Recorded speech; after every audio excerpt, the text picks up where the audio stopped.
Yeah. I love this. Oh, yeah. Nope, we're not.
Are there any adjustments to the agenda?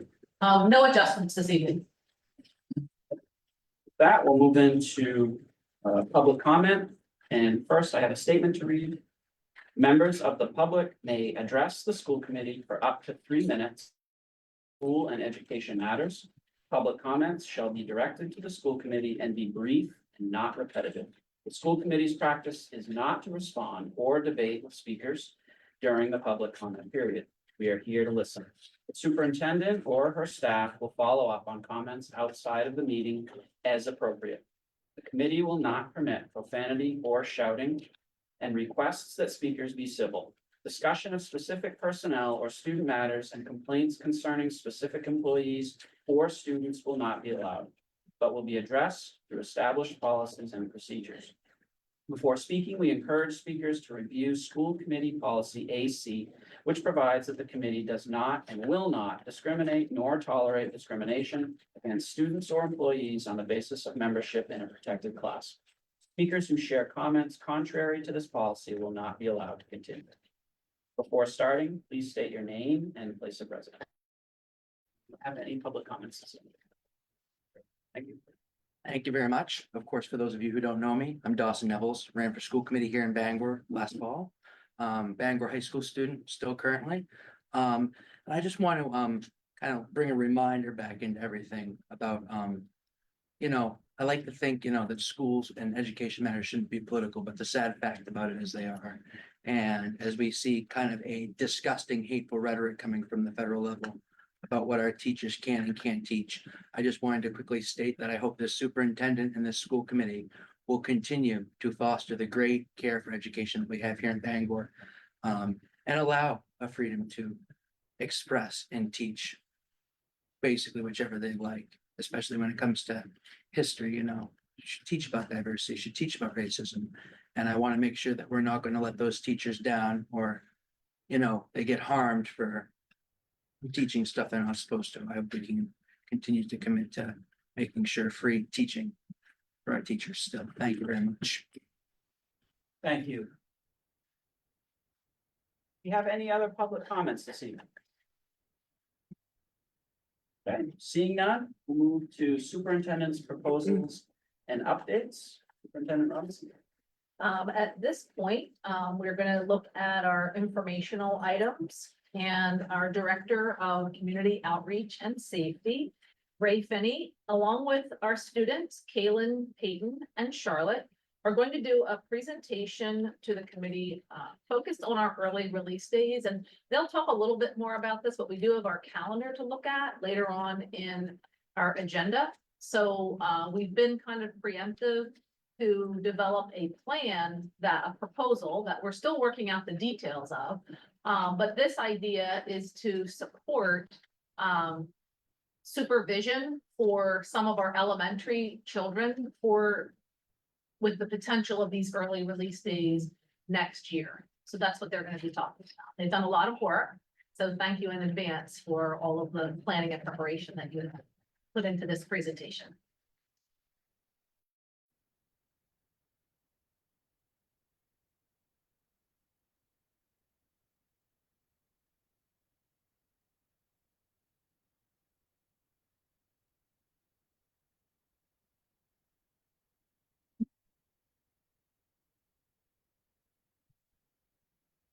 Thank you for giving us this opportunity.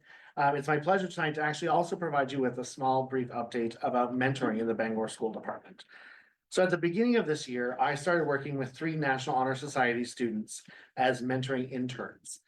So Kaylin Finney, Charlotte Reed, and Peyton Glord. Each student was assigned as a communication liaison, community mentor, recruiter for schools around the city.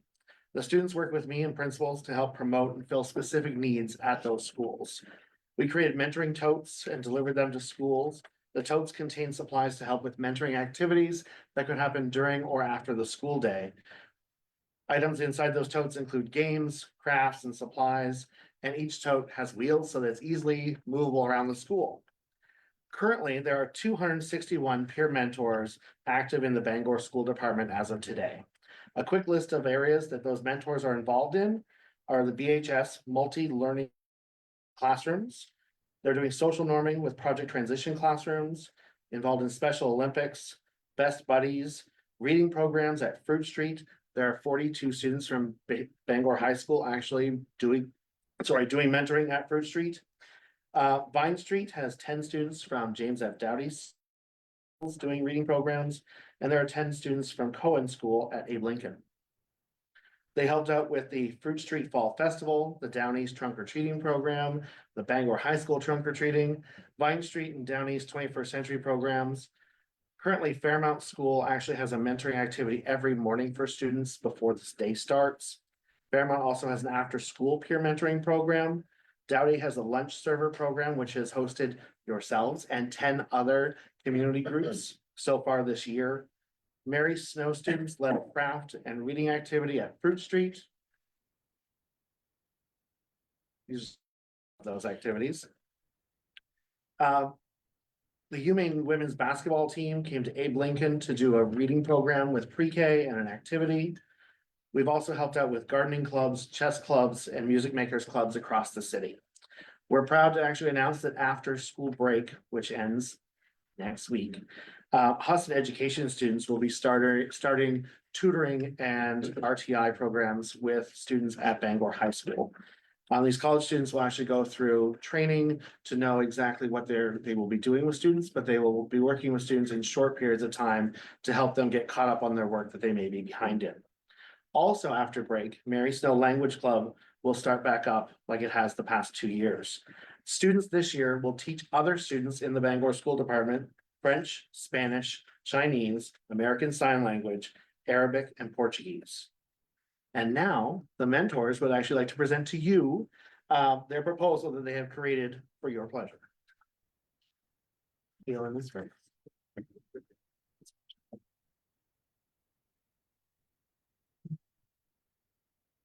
So we're tasked with helping to create a plan for elementary students for the half days that are part of the calendar that you will be talking about later in the meeting. We have created mentoring opportunities during these half days. During the planning of these days, we have talked to a lot about the structure of the time. We have come up with the schedule that we feel is structured, but also flexible if we get ahead of our schedule. Each day is broken up to 5 areas: story, snack, craft, activity, and bus. The afternoon will start with a story. We worked with Mrs. Dufresne, the librarian at Abe Lincoln School, to find books that we thought were age appropriate and in the theme of what we chose. After the story, we have planned a healthy snack. We worked with Mrs. Scott in food services to provide healthy snacks made up of fresh fruits, vegetables, juice, and milk. We have gave our craft session of our day, an hour to allow for sharing, creativity, and enough time to finish the projects.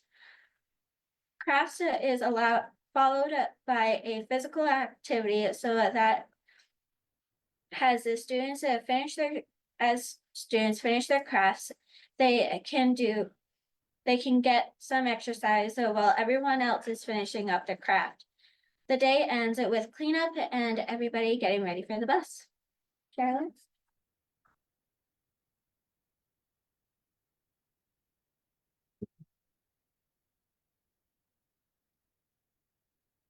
I would like to share with you the planning that we've done so far in the first 4 months. So starting with September, September's theme is Nature Explorers. This topic covers fall, harvest, and nature. The book for September is How Many Seeds in a Pumpkin by Margaret McNamara. The book teaches students about the scientific method, math concepts, and not judging things by their appearance. We have planned for blueberries and apple slices for our snack because they're in season for that particular half day. Our craft will be pine cone bird feeders, and we'll use honey and sun butter to attach the seeds. And then students can like make predictions on what will happen with these and what will become of them. And students will take their crafts home at the end of the day. After this, we have planned a nature walk / autumn scavenger hunt as our activity. Groups will have a list of items that they might see in their playground every day, and they will work with the mentors in finding and identifying trees, flowers, birds, and other items. We have also prepared a list of activities to help us if the weather is not cooperating with us that day, and also to fill any gaps between crafts and snacks, or someone finished their crafts early, and things like that. After the activity is finished, the students will help clean up the area and get ready for the bus and dismissal. And like Keelan said, this is going to be our basic structure for all of the half days. October's theme is spooky science. November is giving thanks. And December is winter wonderland. Hey.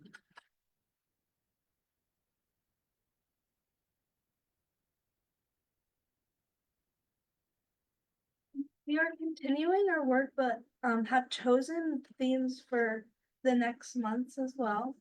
So for January, we're gonna do New Year, New Skills. For February, it's gonna be kindness. For March, it's gonna be creativity and art. For April, it's gonna be Earth Day. And for May, it's gonna be Celebrate Spring.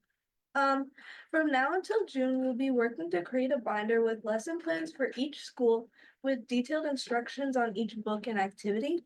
We also have the section of this binder dedicated to activities that can be done to fill time.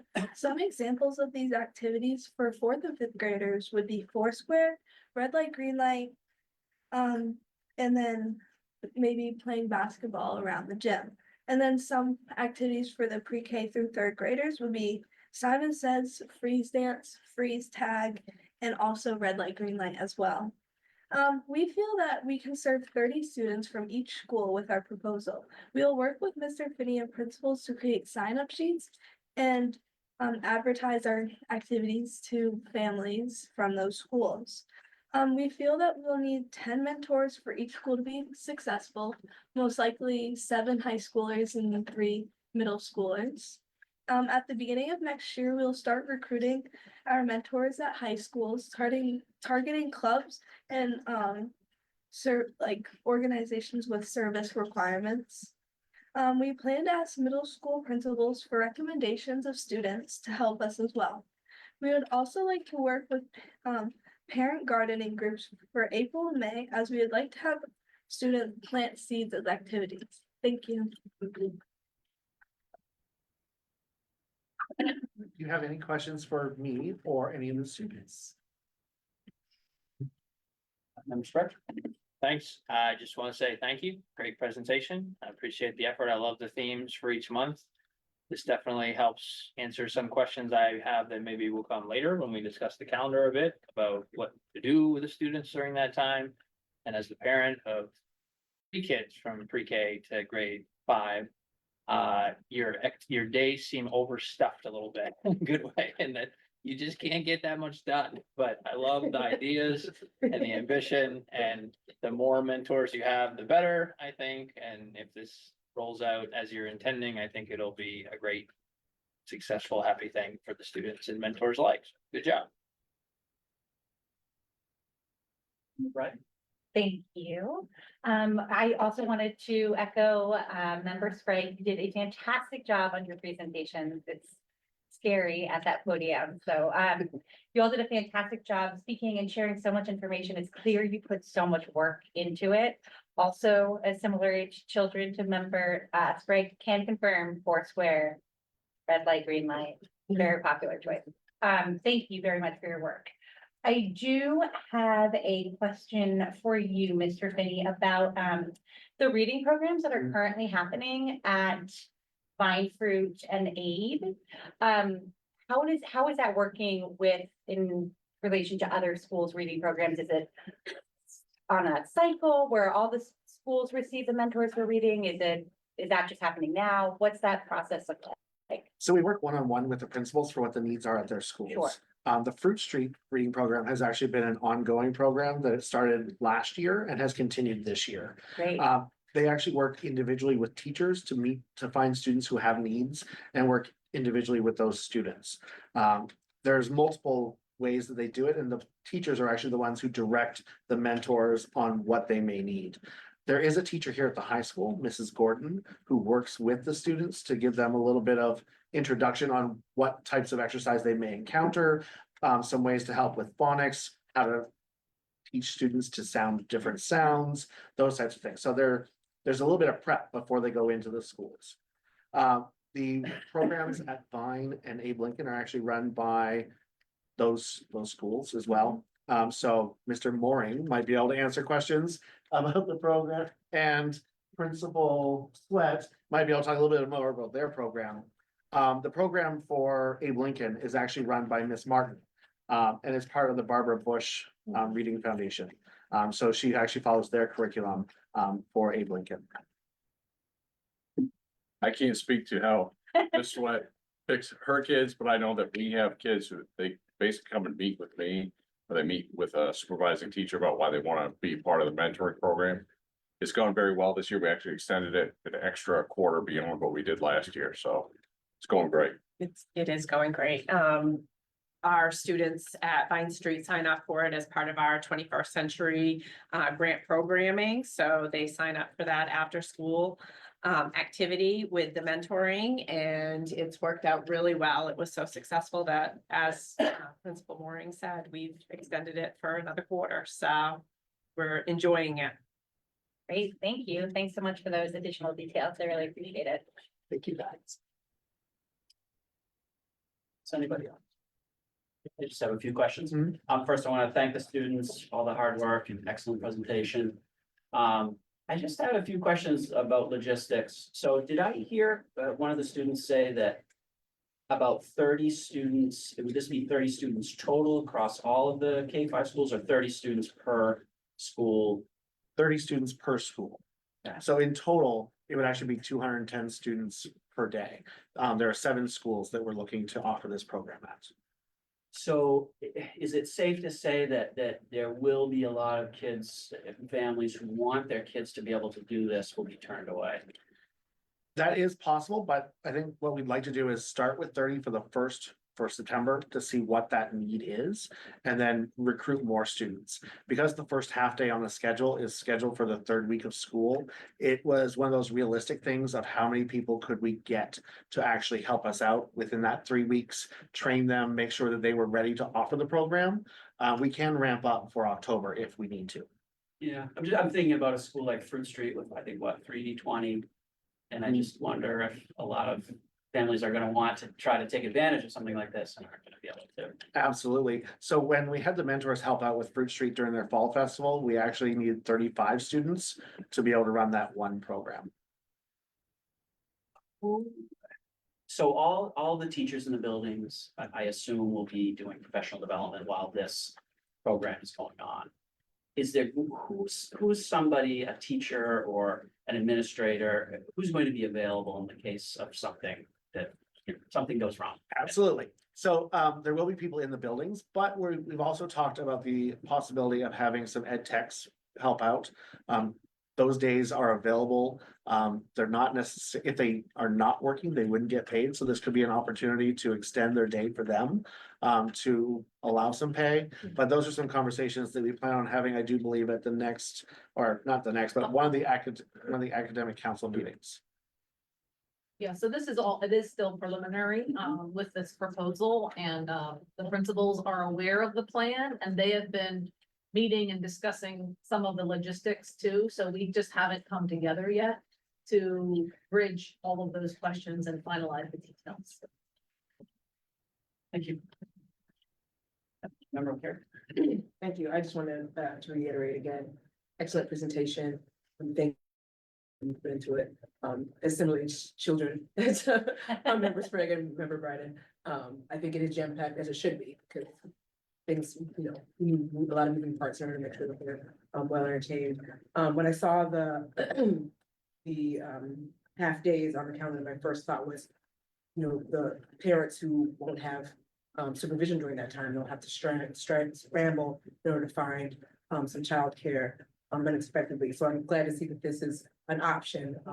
And once we get to the calendar, we can talk more about other options, because clearly this, at least for the first month, this wouldn't be enough. But you mentioned that you think that there could be a ramping up in October. What numbers do you think that would be? Does it depend on what the interest is in September, or do you? So we would look at the interest of September and see what that is. But I think that after the September date, we would open up the signups for October to give us enough time to plan for that as well. Always, after our students participate in something, there's a lot of chatter amongst the students about the positive experiences they had, and then they recruit more students because of that. I can honestly say that the reading program at Fruit Street started off as a very small group of students. And then as students heard that they were able to go into a school that many of them had been students at before, and they were able to give back to their school, they were able to interact with teachers that they knew, and they were able to help kids. That's what actually grew that program. That's, it was word of mouth, not us actively recruiting in the hallways. But we hope that actively recruiting and word of mouth would help us to get enough students to do that. And another question, this might be obvious, but will lunch be provided either before the half day, whether or not people or students take part in this, or? Lunch is always provided on half days, yes. I did have one other question, and I think this is the right time to ask, but maybe we can get into it more when we talk about the calendar. Why was Wednesday the day that was chosen? There's a lot of discussion around which is the best day. It's a day that I'm familiar with. There's, I guess, some anecdotal concern about making it on a Friday, because the mindset is like, okay, we're done, and that can maybe not be the best time of the week for new or, continued professional learning. So with that, it really landed on Wednesday. It's a common day for early releases to occur among schools. Member Sprague? Yeah, I was saving a couple of my questions on this for the calendar conversation, but it feels like we're naturally transitioning into that a little bit. So thank you again for the presentation, but switching to the calendar. It is all related. Is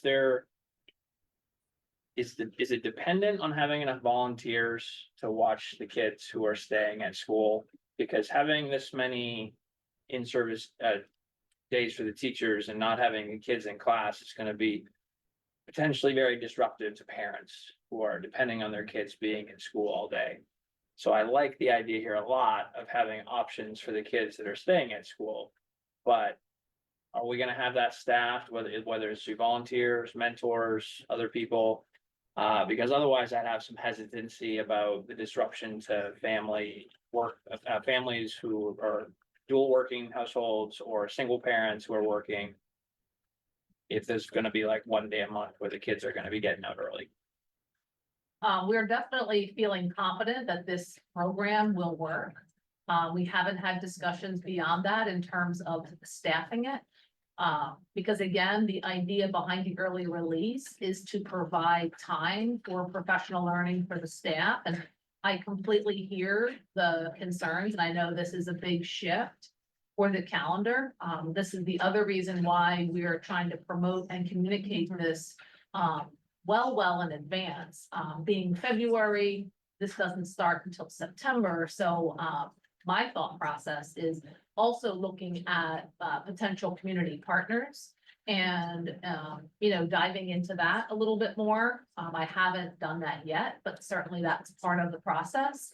I will say, in terms of the needs of the department, and if we're looking at certainly the families and being able to make that adjustment is a concern that we have, and I do want to be supportive of that in any way that I can.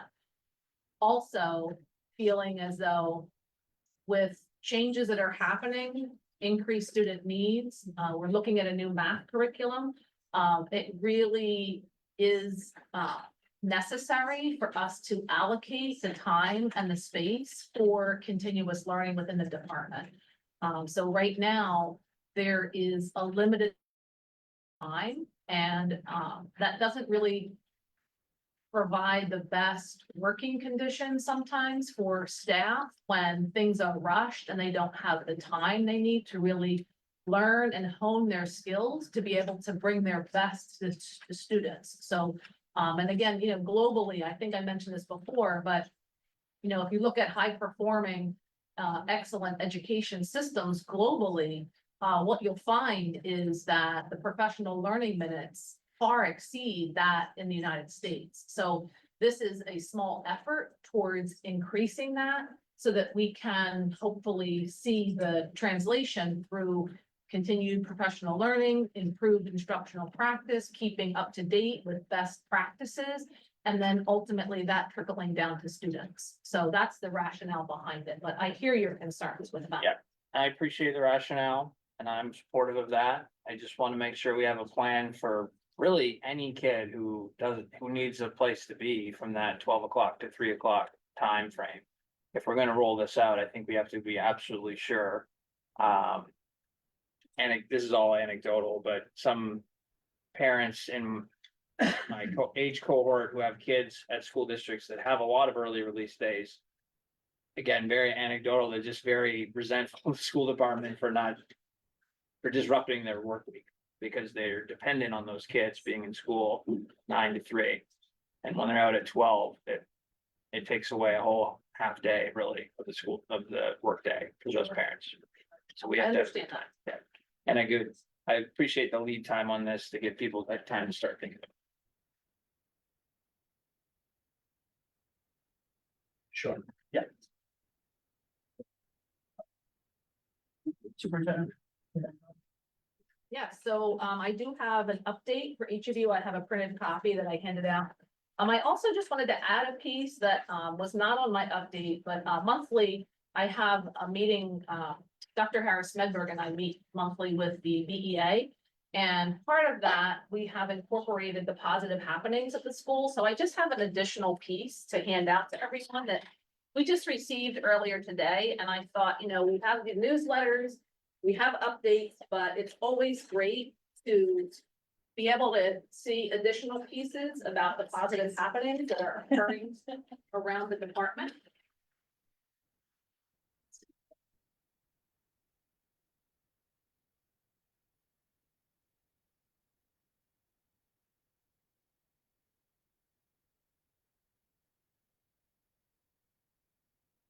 And moving on to the printed update, we have been having continued the high school recruitment events going on, and we had talked a little bit about looking at the numbers from the sending schools. And what I wanted to share is that currently from all of the sending schools that have the high school choice, there are 168 current 8th graders. There are 167 current 7th graders and 192 current 6th graders. So just keeping that in mind when we look at the tuition students, that is the total number that we are looking at. I did mention a little bit continued on with curriculum, we are reviewing. Dr. Harris Medberg is leading the review of new math curriculum for K to 8. And also overseeing the curriculum update. And she'll be providing an update at our next meeting, at the end of the month. We mentioned a little bit at the high school, Dr. Butler is in the process of forming a cell phone committee to further look at how we can create a implementation plan that, you know, really suits the needs of everyone involved. We did have our cheerleaders in a local commercial. That was really cool, and they had a lot of fun. It's a really fun commercial. I don't know if you've seen it, but the main potato board, yeah, it's a small little snippet. They had a lot of fun. In terms of the district, we've continued on with our belonging campaign, and Director Finney has coordinated with just Ms. Stoyanova, correct? Isn't that? Yes. We just went to watch that. In a video focused on collaboration. So with the document that I shared with you, you'll be able to click on those links and see those. In terms of the staff survey, I don't want to let everyone forget about that. I know I put that survey out back before Christmas and had some really high hopes that Dr. Harris Medberg and I would do the qualitative analysis. And then when I really looked at it and saw 600 individual pieces of data, which is great. I love that we've gotten so much a high response. We're looking into, and I have the agreement on my desk for the Maine Education Policy Research Institute to be able to analyze and provide us with a report of that data. And after gathering those details, I think that's a better way to go. It removes any any bias that may occur from Dr. Harris Medberg and I, and really will offer an objective viewpoint of that data. So I'm anticipating that before the end of the school year. I'm also in communication with that same, with the MEPRI, the Maine Education Policy Research Institute, for possible support as we look at reviewing our strategic plan. Now that we are halfway through the 10-year plan, it really is an appropriate time to take a look at where have we been, where are we now, and do we want to refine, revise, revamp that plan? So that's another area that I'm looking to start that probably in the spring, but that is further details to follow up. So the timeline is still in discussion. We've already talked a little bit about the calendar. Looking to add those early release days is the biggest shift. In terms of budget,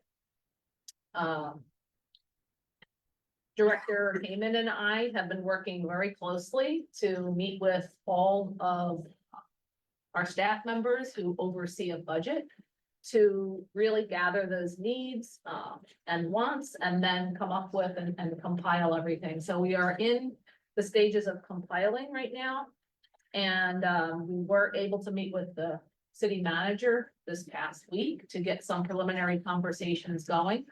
And also, I think it's important to note that what we're really doing this year is to really take a deeper look at restructuring where possible within the department so that we can maximize student support while also being really mindful to minimize the budgetary impact wherever possible. Certainly, there are going to be increases. We have those contractual obligations, which lend themselves to other increases in terms of benefits. And then, of course, we have the paid family medical leave tax that's added in this year. So, we're trying to be mindful of and also, of course, provide that sound educational programming.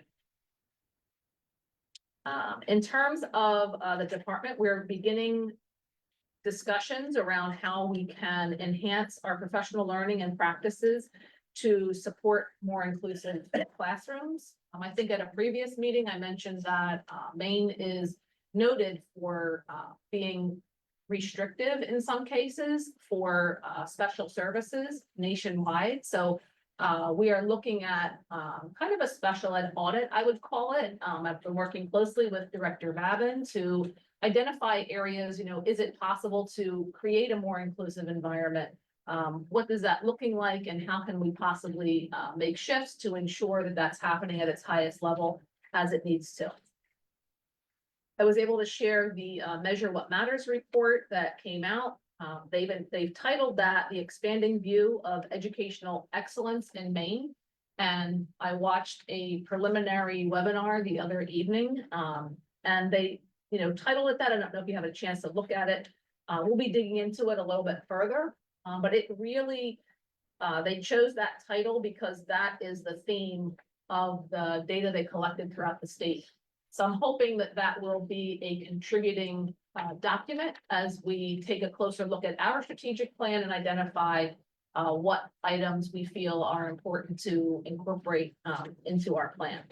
And at the region and state level, we're continuing to monitor federal changes and paying close attention to the changes that are occurring and how that may impact us. Any questions? Member Brett? Thank you very much for this report. I just had a couple more comments on the calendar, namely, that I truly believe that professional development is critical to the success of our teachers, and I recognize that this schedule is less than ideal for working families, but anything that we can do to mitigate that challenge while also giving our teachers as much professional development time as possible is a priority. I believe that ed tech should be included in the opportunity to receive professional development. And I recognize I'm just taking away solutions with that statement, but I do think that there are plenty of adult volunteers in this community who would be willing and able and interested to support any additional efforts. If you, as a working parent, have to take the afternoon off to help your kid, be with your child, or you have the opportunity to take the afternoon off and go into your kid's school and help more students. I think there are so many individuals in our community who would take that opportunity. And I think that we should look into what that looks like. I recognize that the volunteer vetting process is long, which is also something I would love to explore, opportunities to look into that, around the legality and options. September 17th is a non-starter, honestly, for having that many volunteers vetted in time. So what can we do over the summer? What process can we start now? What can that process look like in terms of us really evaluating what our volunteer process looks like in terms of, referrals, phone calls every single year, for folks that maybe are either currently volunteering in the schools, have volunteered in the schools before. Are there ways that we can evaluate how to do that better so that we can lean on not only parents that need to take the day off? I'm not saying in no way, shape, or form mean to say that you should take time away from your own job for this. But if there are individuals who have the flexibility or have the flexibility regardless of work during the day, I think we should look into that so that we're not relying solely on individuals who should additionally receive professional development. Yes. Thank you. Member Streck? Thank you. I'm sure we'll talk more about the calendar in the future, so I'll leave my comments. I think we've talked about it enough. Still on the agenda. Okay. I just want to ask about the cell phone committee. I felt like we had just had a committee on it, and I'm wondering what the purpose of the next committee is and what the timeline is. And I'm all for buy-in, I'm all for vetting, but I also want to move things along, and also I want this group to be able to exert its role as a duly elected body to have its say on these things. Absolutely. I don't know if Dr. Butler, do you want to speak to that committee? And the idea really is focused around the Department of Education put out some guidance on determining cell phone policies and procedures. So we are really looking to that, and that's the discussion where it So I started. was happy to take the charge, I guess, from superintendent. I drew up a plan. I actually don't know if I shared it with you. Gotta do Talked that. about it, yeah. But it's, I see it being 8 weeks, composed of, it's based on the policy recommendations that came from the federal DOE. It's mean, not a super complex document anytime. Something that's needs broad buy-in, good amount of information. Representative group, faculty, to the extent I was talking to somebody this recently. To the extent you can, you populate it with people who have differing opinions. So you don't want to over, I guess, sample up front, but in any event, the process I see taking place over 8 weeks, the week after break, probably an organizational week, drawing in interest from faculty, representative group of students, probably building off in part the superintendent's advisory committee that Dr. Robinson meets with. We recently had a session with other students that we solicited from faculty as sort of quiet leaders with a voice, had a facilitated conversation recently involving about 18 kids. So we've already sort of solicited from staff, and we'll obviously continue to opportunity for students to be part of a combination of things. Focus groups, you have a couple of focus groups, 9, 10, 11, 12. I have faculty members who are willing to run those. We have a brief 10-question teacher survey, brief 10-question all student survey, and family community survey. We got a data process in place for bringing that in, considering what we find. It sounds like a lot, but this isn't atypical work for the type of informed involvement that you want in a question like this. So just the high points are 8 weeks, inclusive of broad opportunity for constituencies to weigh in, some deeper qualitative look, facilitated conversation, focus groups, if you want to call them that. Back to the beginning, clarity of mission, what are we doing? We're making a policy recommendation based on input from the folks within the walls, who aren't within the walls but connected to the school, have certainly an interest in the question. Faculty, and ultimately over an 8 or 9 week period with the goal of over the last quarter, Assistant Superintendent Harris Bedberg, policy committee, there's a question of policy nomenclature, those types of things. And then ultimately, in whatever way the superintendent thinks is best, pull the information together into a single recommendation, perhaps a policy document. There's a little bit of risk in here of, coming to a conclusion before you've considered everything. But essentially this group talked about in the workshop, there are basically 3 directions to go. And those are also referenced in the federal document. Either do nothing, you have some, and this is specific to the question of cell phone access, cell phone use, presence within the building. So you do nothing, status quo.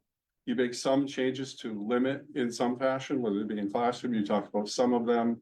There are degrees of limitation. They can physically on a person, but locked in a little proprietary magnet pouch. That's the yonder pouch, or you do something that would be considered more significant in terms of actually banning, it's not rocket surgery.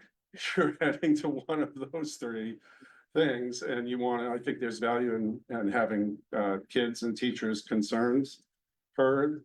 We've structured the questions again. It sounds exhaustive. It's really not.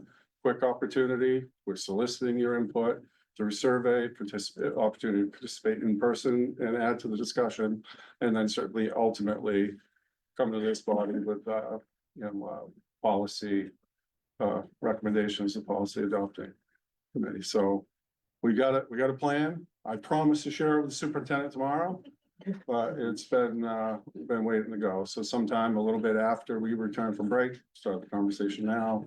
We'll get going with those various steps, and by mid-May, have a good direction, a good set of recommendations. Thanks. Yeah, I appreciate that. I like the time frame. I would just vocalize myself that I don't want us to end this school year without a plan for next school year. Exactly. And I like the idea of buy-in, vetting, acknowledging student concerns. I like that, but I don't also want to defer responsibility on this to the students who, as I said last meeting, don't have fully formed brains yet. And I'm not trying to be or patronizing, but we have a voice to play in this too, as parents ourselves, as community members, as just informed individuals who care about this stuff and who follow this stuff. And there's a risk of committeeing something to death. I don't think that's necessarily what's happening at this moment in time, because you got a very. But I have felt over the past 3+ years I've been on the school committee, that I've constantly been delayed, roadblocks put up, constantly been told, well, you gotta wait till we get the results of this thing back first, and you gotta wait till we get this back first, and this is just not our area of focus right now. We care about it, but we're focused on these things. And I've just been talking about it a lot, and it just seems like every time I'm ready to like do something on it, there's a new committee or a new process. And I appreciate everything you've just said. I'm not trying to be contrarian here, but I just wanna see some action on it. And I'm probably in the category of already concluding what I think the plan should be before the process has been fully unfolded. I acknowledge that, but I've thought about this stuff a lot over the last few years, and I think it's a crucial topic. I think that we have a responsibility to engender a positive educational setting for our students, and you guys know where I stand on this. I'm sure I'll talk about it much more, but I'll stop there. But I'm glad to hear that we're gonna try to end this school year with a plan for next year. And I'll just add one thing too. And I really do. Thing you just said, and the process sounds wonderful. One little wrinkle I think we need to be thinking about, though, is if there is going to be a recommendation for some type of expenditure related to this policy, that's gonna push the timeline a little bit. So it's just putting that out there. Right. Right, because we have to make decisions about. We have that in mind. Perfect. Thank you. Thank you. Oh, sorry. Member O'Carey. And maybe, maybe not. I heard the mention of community involvement, so will there be a community survey with the with the cell phone committee? Or is it just students and teachers? The community, We can. it's, for, Sorry, yes, make a long dress. That's my fault. That's my fault. it's designed as, basically anybody outside the wall, so it's inclusive of caregivers and those with interest. I hadn't imagined, too broad beyond parents, caregivers, whoever loves the student at home. Yeah. But, would entertain that idea. I think we'll probably have enough internal information to, to sort through. And just to add, I wanted to, you got to see. I just wanted to, just echo what, Member Sprague said. I'm a newish to the board, to the committee, and, my top priority is not letting things fester, so I'm right with you, but hearing that, I feel good about the process and knowing that this is a new committee, new superintendent. I think things are moving differently. But I am hyper focused on things just sitting and wasting away.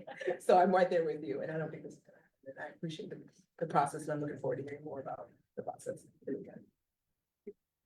Member I Brown. do not have a comment on cell phones. I just really quickly wanted to ask in terms of the district report with the budget update. You meeting with the city manager to review the initial budget, forgive my ignorance on this. Is that something that I know that our team has collectively met with city councilors, we shared it. Last year, my only experience with a school budget has been presenting it at the end. So can you tell us, Dr. Robinson, is that something the superintendent typically does? Is this a new thing to meet early and talk about the budget with the city manager? It is something that's typically done. Okay. We have to keep in mind that the Bangor School Department is aligned in the city's budget. Right. So we are a part of that budget. So, yes, that collaboration is really important, and we try to do that as much as possible. Oh, I fully agree with that. I would love as much communication as possible. So we mitigate that back and forth at the very end with the city. So I was happy to see that, and I just appreciate some clarification on how that works. Thank you. Any other questions about the superintendent's report? Oh, one, just, Please. on the actual digital document, I noticed that I attempted to click on Maine Education Policy Research Institute, and it took me to the planning view of educational. I don't know if that's on purpose or I didn't say, okay, so, I get things done. and not necessary, would that link just take you to the general page, the Maine Education? Yeah, so you I could, just type you it. could search it, Okay. yeah. you could. Fast finger attacks. No problem. I wasn't sure if it was a specific page on that website or just the general. Ready to move forward? Thank you. Report of retirement. I am reporting the following retirements. Joe Clark, grade 2 teacher at Vine Street School. Kimberly Douglas, grade 3 teacher at Vine Street School. And wish those individuals well in their retirement. Thank you. Moving on to the regular meeting of January 8th, 2025 minutes. I'm recommending approval of the draft minutes of the January 8th, 2025 regular school committee meeting and the January 22nd, 2025 workshop meeting. A motion. Second, All those in favor? 5-0. Moving on to the financial report. I'm recommending approval of the September 2024 financial report. A motion. second, All those in favor? 5-0. And next we have the capital reserve transfer. I'm recommending approval of transferring the capital reserve amount of $700,000 to the city of Bangor to eliminate the need for bonding for Fruit Street Indoor Air Quality Project and the Mary Snow School Roof Structure Project. Motion. Second. Any questions, discussion? Member Bryan? can you just repeat that? Did you say the removal of the, not the? Can you say that again, please? To eliminate the need for the bonding. Okay, thank you. I misheard that. Thank you very much. Any other questions? All those in favor? 5-0. Next, moving to matching retirement plan. I'm recommending approval of the business office's matching retirement plan. Can I get a motion? Second. Any questions, discussion? In favor? 5-0. Extra duty assignments. I'm recommending approval of the following extra duty assignments for 2024-2025. Rebecca Kennedy, Dramatics Technical Advisor, Bangor High School. Lou Ireland, 0.5 B Baseball Coach, James F. Dowdy School. Robert Powell, 0.5 B Baseball Coach, James F. Dowdy School. Alexa Bartley, Dramatics Advisor, Fairmount School. I have a motion. Second, Any questions, discussion? All those in favor? 5-0. Moving forward to second reading of policies. I'm recommending approval of the second reading of policies. Revised policy ACAA, harassment of students. Revised policy ACAB, harassment of employees. Revised policy BBA, school committee powers and responsibilities. Revised policy BBAA, school committee members, authorities and duties. Revised policy BABB, student representatives to the board. New policy BBAB, school board self-evaluation.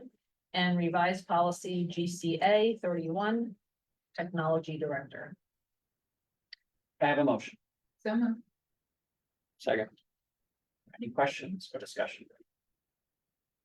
All those in favor? 5-0. Moving on to donations, committee member Jandra, please share the donations.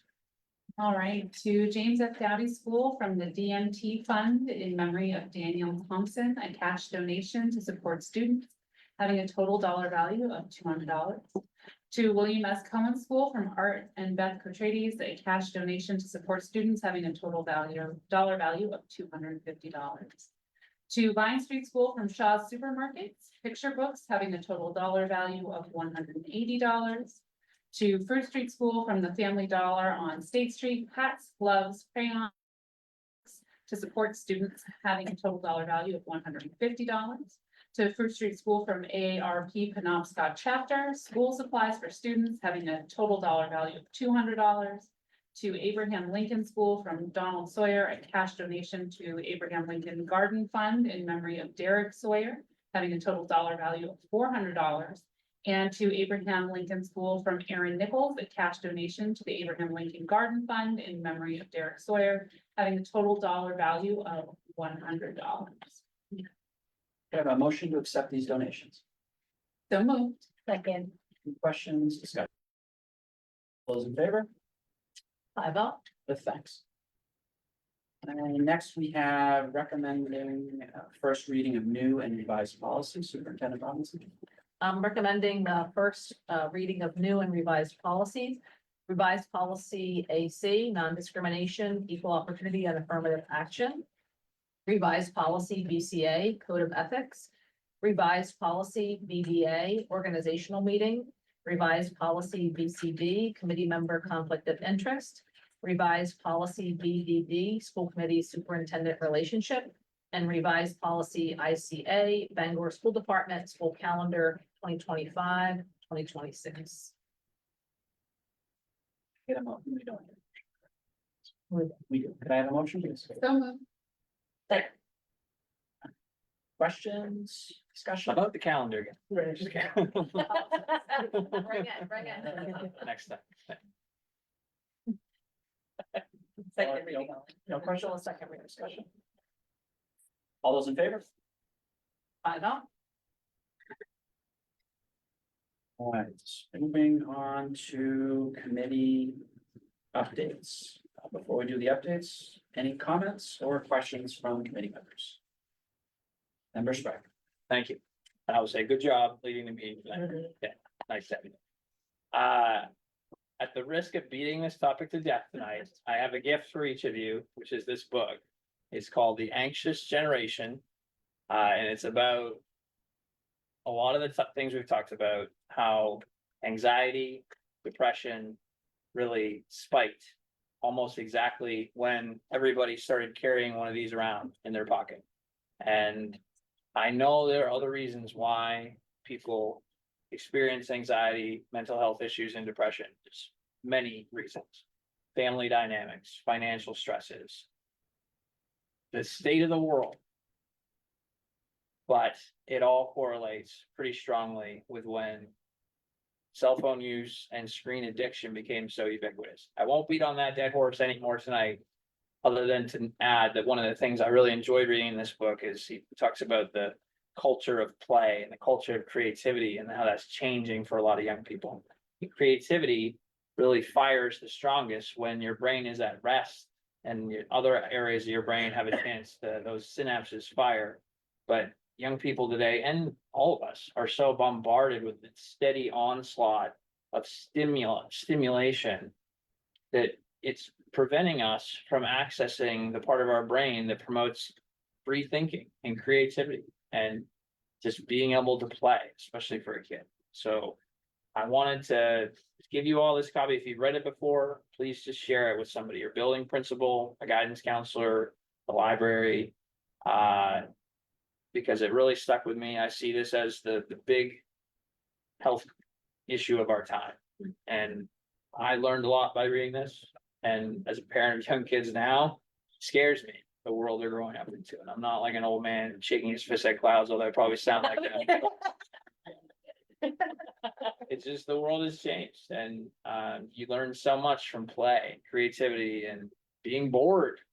There's no time for kids to be bored anymore. And I think that we all just have to think about this and think about the educational environment that we're cultivating for these kids. I hope you enjoy the book. Thank you. Thank you, Member Craig. Any other comments, Member Bride? I just wanted to make a quick comment. I don't envy Principal Sweat losing two amazing teachers at Vine through retirement. And I know this is probably just the first of many teachers, as all of our teachers here at Bangor. So such high quality. Just wanted to make a quick personal comment as the neighbor of Mrs. Kim Douglas, and seeing her, talking to her, seeing what she brings into her classroom, what she shares with my own children as an experienced teacher.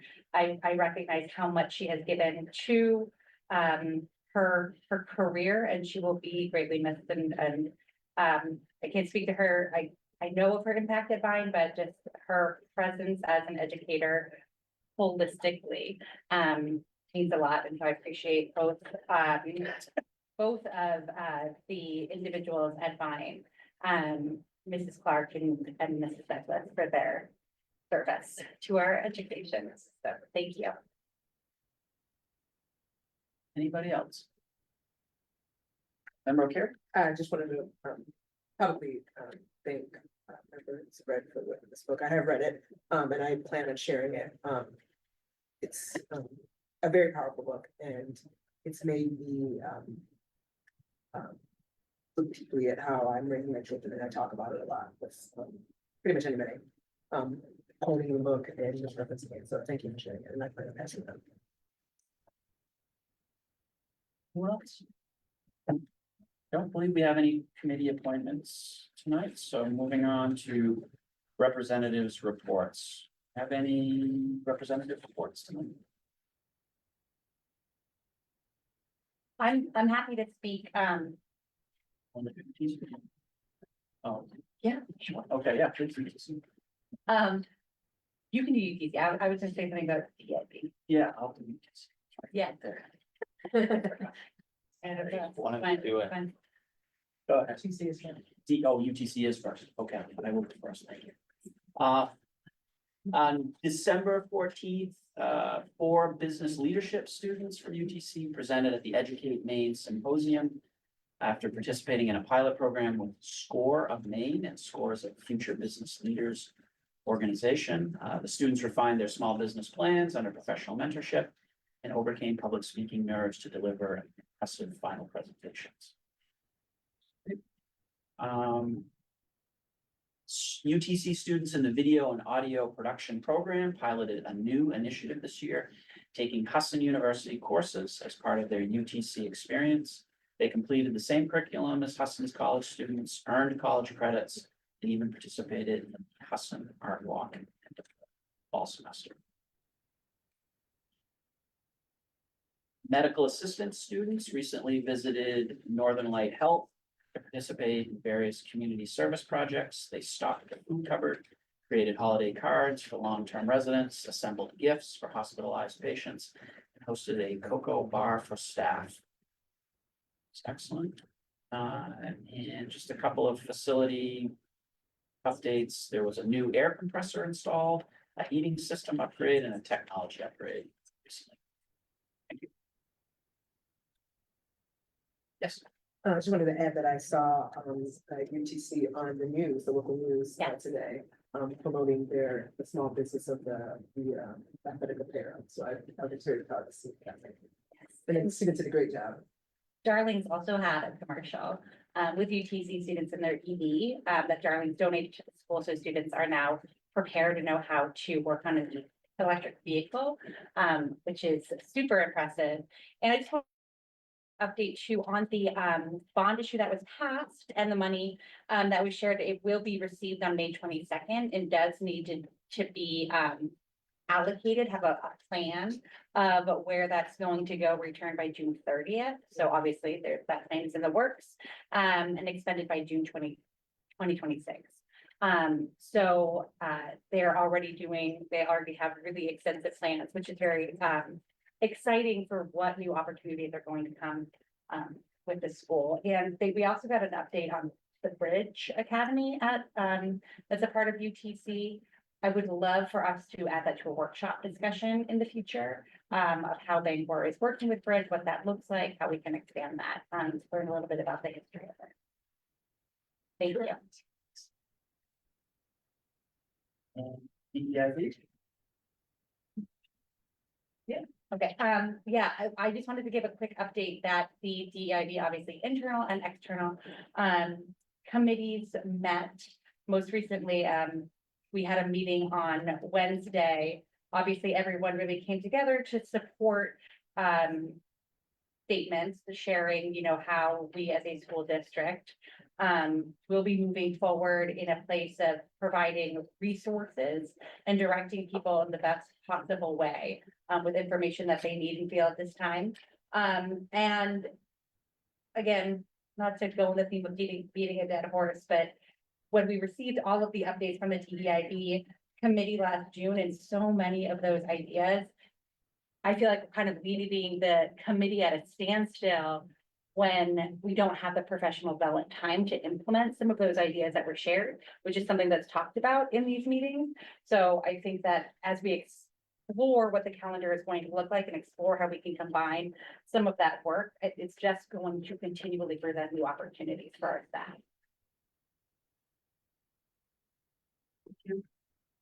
Any other reports? Moving on to information items. Wednesday, February 26, 2025, regular meeting, 7 p.m. Bangor High School Library. Wednesday, March 5th, 2025, budget workshop meeting, 7 p.m. Bangor High School Library. Wednesday, March 12th, 2025, regular meeting, 7 p.m. Bangor High School Library. Wednesday, March 26, 2025, regular meeting, 7 p.m. Bangor High School Library. Last opportunity for any questions or comments from the committee. I'll just say the student reps should be here begging for their snow day like usual. I missed that. Yeah, I got 2 text messages when I was here. Yeah. And this is my official Find complaint. out, find out. Yeah. I will tell. Anyone else? Motion to adjourn? So moved. Second. All those in favor? I don't. Adjourn.